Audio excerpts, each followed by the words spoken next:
Fantasy Island, Moxie's Vampire, written by Zena Wynn, narrated by Heather S. Auden. Fantasy Island Vacation Getaways for the romance lover. Ever wonder what it would be like to be the star of a romance novel? Why waste time simply reading when you can be the lead in your very own story, created exclusively for you? Come, let your imagination soar. If you can dream it, we can build it. Call today. Don't delay.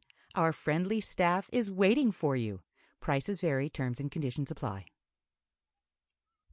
Dear Fantasy Island, I believe my request is atypical of those I assume you normally receive, based on your ad. I'm not seeking to meet my book boyfriend in person or become the heroine of my favorite romance novel. What I need is a bit more complex, and you are the only one who can provide it.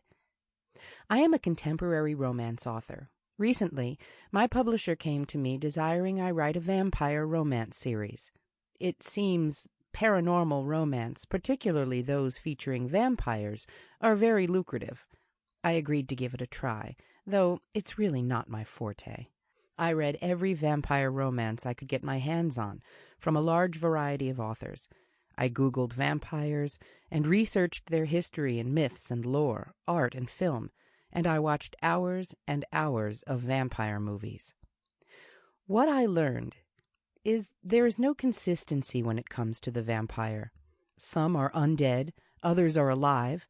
They can be human, alien, or another species altogether. Some are good, others are evil, having damned their souls. Some vampires have incredible supernatural powers, like the ability to shapeshift into any animal or form. Some can only be distinguished by their need for blood and avoidance of the sun. Some burst into flames when sunlight hits them, and others sparkle. Oh, and not all feed on blood. Some feed off emotions or psychic energy, like sex.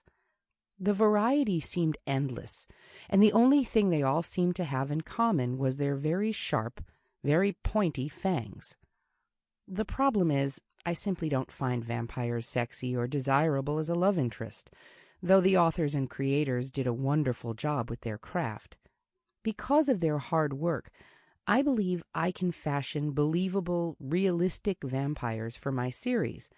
But how can I make my readers fall in love with them when I'm not? This is where I hope you can help.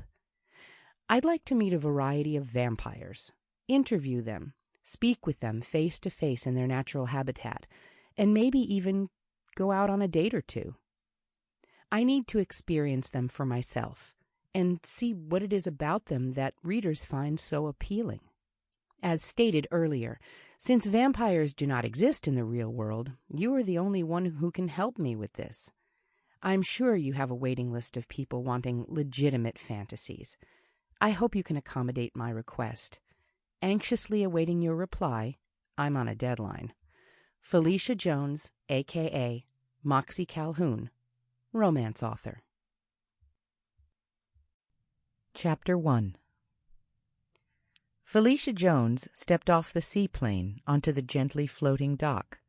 Balmy breezes and temperatures in the mid-70s felt much better than the oppressive heat and humidity of the city from which she hailed. She moved off the water and onto the land to make room for the other disembarking passengers. On the shore, a welcome party awaited. A lovely young Polynesian woman in native costume stepped forward. "Welcome to Fantasy Island." Felicia bent so she could place the lei around her neck. "Thank you." "This way, please." The woman motioned to a grassy area where a small group of men in island wear played music softly. There had been 6 passengers on the plane with her. Felicia had listened to them giddily speculate on their fantasies and how they would play out. As was the case whenever serious readers got together, various author names were bandied about. Felicia had been amused to hear her pen name and one of her more popular book series mentioned, but remained quiet, not wanting to reveal her identity. The other Sample complete. Ready to continue?